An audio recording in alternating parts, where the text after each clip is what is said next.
औज़ुबिल्लाहि बिस्मिल्लाहिर्रहमानिर्रहीम। Mathematics part 2 के lecture number 2 में आप लोगों को खुशामदीद कहते हैं। प्रीवियसली हमने 3.6 को डिस्कस किया, उसमें इंडेफिनाइट इंटीग्रल को डिस्कस किया कि किस तरह से हमने इसको सॉल्व करना है। यहाँ पे एक बात और मैं रिमाइंडर के तौर पे आप लोगों को बता दूं कि 3.5 तक जितने भी आपने इंटीग्रेशन के क्वेश्चन किए थे उसमें आपने इंटीग्रल को सॉल्व करने के बाद प्लस ही मेंशन करना है, जबकि यहाँ पे जब हमारे पास लिमिट्स की बात आ जाती है तब हम आंसर में प्लस ही मेंशन नहीं करेंगे। हम बात करते हैं क्वेश्चन नंबर 11 की। हमारे पास यहाँ पे एक ट्रिग्नोमेट्रिक फंक्शन और इसकी लोअर लिमिट है π/6 और अपर लिमिट है π/3। सबसे पहले तो cos को आप इंटीग्रेट करें। cos की इंटीग्रेशन क्या होगी? sin t, और लिमिट साथ वैसे की वैसे ही रहेगी और लिमिट हमारे पास है π/6 और ऊपर अपर लिमिट है π/3। तो स्टूडेंट्स आपको फर्स्ट ईयर में इतना कॉन्सेप्ट तो याद होगा कि π/6 को हम लिखते थे डिग्री फॉर्म में 30 और π/3 को हम लिखते थे 60। तो स्टूडेंट जब हम लिमिट्स अप्लाई करेंगे तो इसमें आ जाएगा लिमिट्स में तो पहले sine function as it is और वेरिएबल की जगह आप पुट करेंगे अपर लिमिट, दरमियान में माइनस, फिर function as it is, variable की जगह फिर पुट करेंगे लोअर लिमिट। तो sin 60 हमारे पास होता है √3/2 और sin 30 हमारे पास होता है 1/2 और इसका ले लें एलसीएम √3 - 1। यह आ जाएगा जी इसका फाइनल सॉल्यूशन।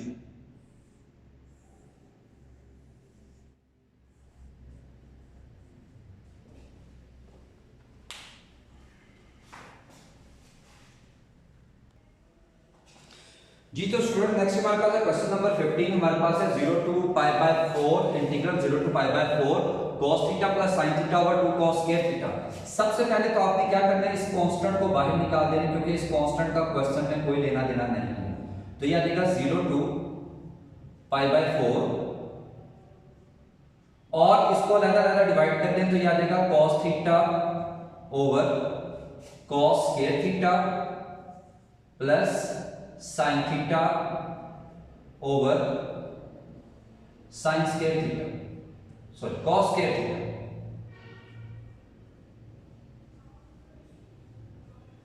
D theta. तो ये cos एक फंक्शन से कैंसिल हो गया, तो ये हमारे पास आया 1/2 कांस्टेंट y वाला एज इट इज 0 to π/4। ये हमारे पास एक वैल्यू बच गई 1/cos theta plus sin theta और हम cos स्क्वायर को लिख सकते हैं cos theta into cos theta, यानी स्क्वायर को 2 टाइम हम इसको मेंशन कर देंगे। उसके बाद इसको जब मजीद सॉल्व करेंगे तो यह आ जाएगा 1/2 0 से π/4 और 1/cos हमारे पास होता है सेकंड थीटा और ये एक cos हमारे पास हो जाएगा सेकंड थीटा और ये एक sin ओवर cos मिलके हो जाएगा tan थीटा। अब क्योंकि हमारे पास दो फंक्शन सेपरेट हो सकते हैं तो इनको अलग-अलग इंटीग्रेट करेंगे तो ये आ गया 1/2 0 to π/4 second theta plus 0 to π/4 second theta tan theta और d थीटा। तो इसको सबसे पहले हम करेंगे इंटीग्रेट, तो ये 1/2 एज इट इज और सेकंड की इंटीग्रेशन हमारे पास आ जाएगी log of second theta plus tan theta और सेकंड इंटू tan की इंटीग्रेशन हमारे पास हो जाएगी सेकंड थीटा और इस पे लिमिट्स एज इट इज रह जाएंगी। लिमिट हमारे पास है 0 to 40 π/4 को हम लिख सकते हैं 45 और इसकी भी लिमिट एज इट इज रह जाएगी 0 to 45 और ये आ गया हमारे पास। अब इसकी हम स्टूडेंट्स लिमिट्स अप्लाई करते हैं तो ये आ जाएगा 1/2 एज इट इज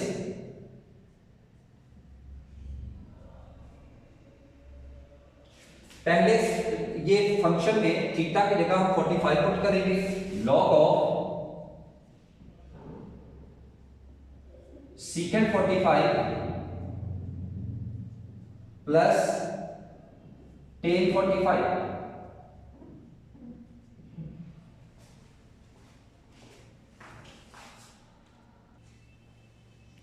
उसके बाद minus log of secant 0 plus tan 0। उसके बाद प्लस secant 45 माइनस secant 0। जब स्टूडेंट्स इसको हम सिंप्लीफाई करेंगे तो हमारे पास आ जाएगा 1/2 log ऑफ secant 45 होता है √2 और tan 45 होता है 1 माइनस log ऑफ secant 0 1 और tan 0 0 प्लस secant 45 √2 secant 0 1 और ये आ गया 1/2 log of √2 plus 1 minus log 1 plus √2 minus 1। और क्योंकि हम जानते हैं log 1 की वैल्यू हमारे पास 0 होती है, यह देगा 1/2 log √2 plus 1 minus 0 plus √2 minus 1। तो स्टूडेंट्स फाइनली हमारे पास जो इसका सॉल्यूशन आ जाएगा that is 1/2 log of √2 plus 1 minus √2 minus 1। ये आ गया इस क्वेश्चन का सॉल्यूशन।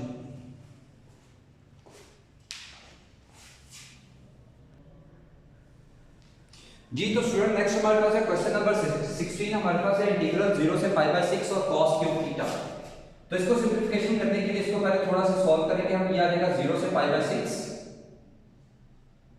cos क्यूब थीटा को लिखेंगे cos square theta into cos theta. तो ये आ जाएगा 0 से π/6। यहां से cos स्क्वायर थीटा को हम लिख सकते हैं 1 माइनस sin स्क्वायर थीटा और cos theta d theta. cos theta को अंदर मल्टीप्लाई कर देंगे तो ये आ जाएगा 0 से π/6। तो ये बन गया cos theta minus sin square theta and cos theta. और क्योंकि दो फंक्शन सेपरेट हो सकते हैं, दोनों को सेपरेट इंटीग्रेट करते हैं तो ये आ गया 0 से π/6 cos theta d theta minus 0 से π/6 sin square theta and cos theta. Students की बात करें तो cos की इंटीग्रेशन तो हम जानते हैं हमारे पास होता है sin थीटा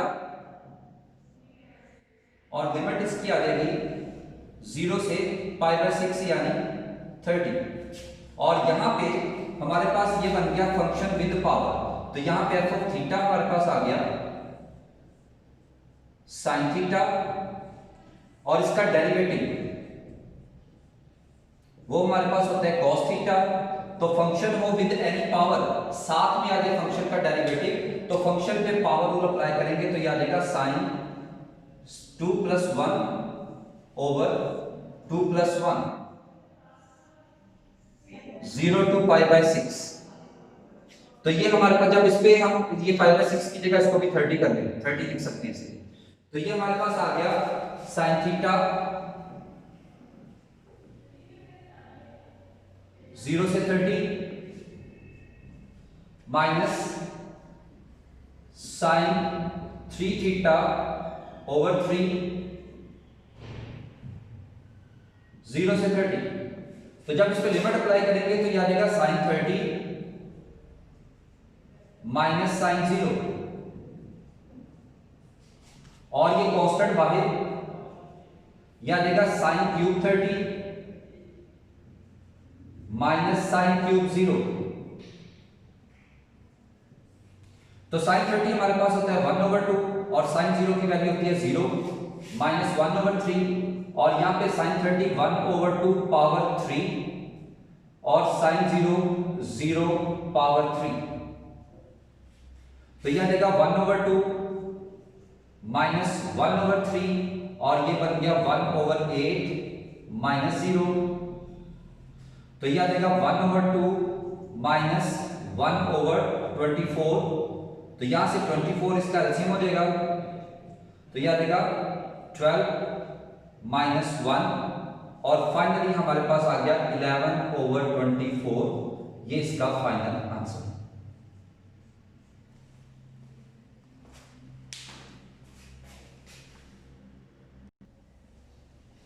जी तो नेक्स्ट स्टूडेंट हमारे पास क्वेश्चन आ जाता है क्वेश्चन नंबर 18। 0 से π/4 इसकी लिमिट है और फंक्शन है हमारे पास cos 4t। पहले इसको सिंपलीफाई करेंगे। यह आ गया 0 to π/4 limit as it is. cos 4t को लिखेंगे cos स्क्वायर t का स्क्वायर। और स्टूडेंट फर्स्ट ईयर ये फॉर्मूला आप लोगों ने पढ़ा हुआ है, cos square t is equal to 1 plus cos 2t over 2।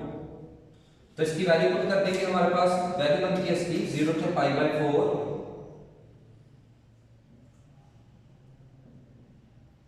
यहां से cos स्क्वायर t हमारे पास आ जाएगा 1 plus cos 2t over 2 का स्क्वायर। तो सबसे पहले इसका स्क्वायर ओपन करेंगे तो ये आ गया 0 to π/4 1 का square plus cos square 2t plus 2 cos 2t over 4। Constant को अगेन बाहर निकाल रहे हैं 1/4 यह आ गया 0 to π/4 तो यह आ जाएगा 1 plus cos square 2t plus 2 cos 2t and dt। अब क्योंकि cos के ऊपर अगेन स्क्वायर आ रहा है, अगेन हम इसको शिफ्ट करेंगे, अगेन इसको एंगल को 2 से मल्टीप्लाई करते हैं। cos square 2t is equal to 1 plus cos और ये 2 4 में शिफ्ट हो जाएगा 4t ओवर 2। तो इसकी जगह ये वैल्यू इसकी पुट कर दें तो ये आ जाता है 1/4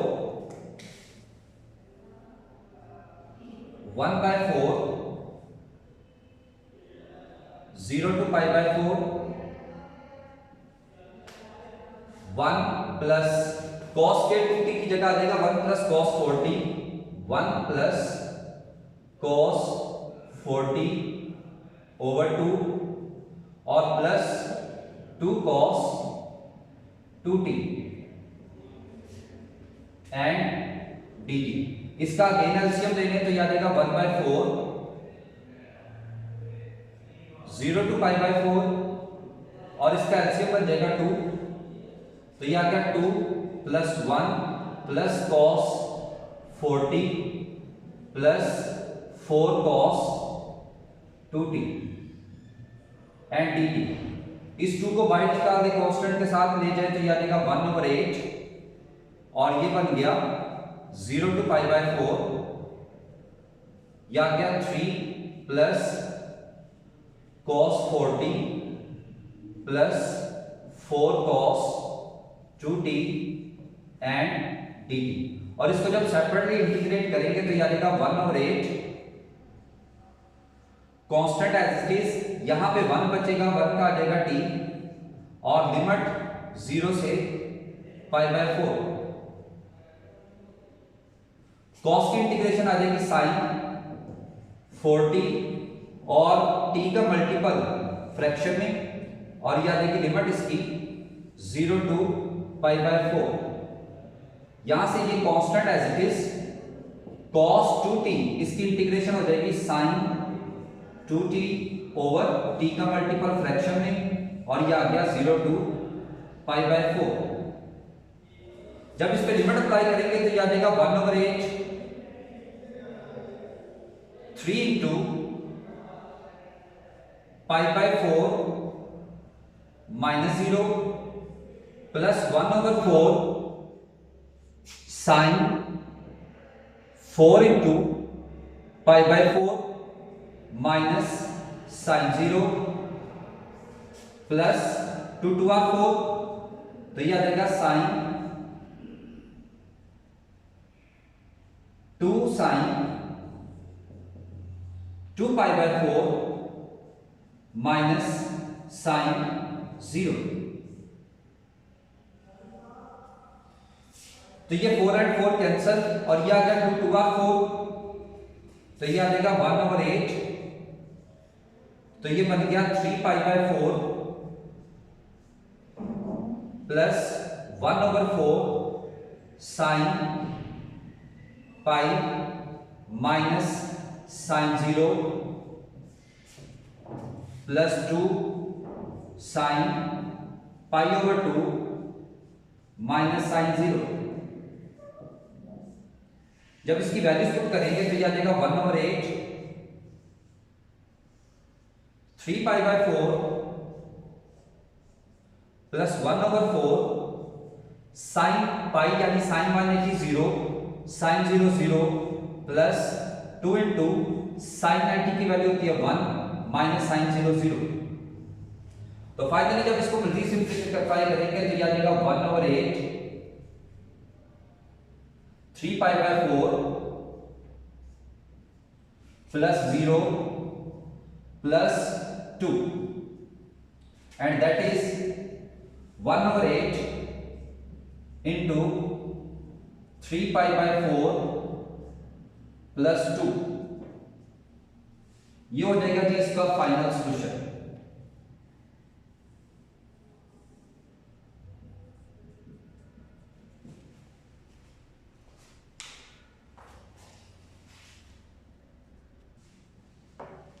जी तो स्टूडेंट नेक्स्ट हमारे पास आ जाता है क्वेश्चन नंबर 19 और 19 में हमारे पास है 0 से पाई बाय 3 इसका लिमिट है और cos cube theta sin theta. अगर आप इस पे गौर करें तो यहां पे हमारे पास फंक्शन आ रहा है f of theta equal to cos theta with power और इसका डेरिवेटिव हमारे पास होगा माइनस sin थीटा। तो रूल हम जानते हैं, रूल में आपको अगेन मैनिपुलेट कर देता हूं कि हमारे पास अगर वो फंक्शन विद एन पावर और साथ आ जाए फंक्शन का डेरिवेटिव,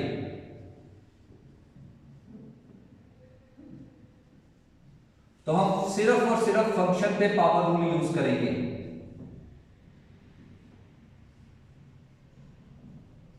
अब यहां पे फंक्शन हमारे पास बन रहा है cos थीटा और इसका डेरिवेटिव है माइनस sin थीटा, जबकि हमारे पास माइनस sin थीटा अवेलेबल नहीं है। तो इस sin थीटा को माइनस sin थीटा बनाने के लिए एक माइनस इंटीग्रल से बाहर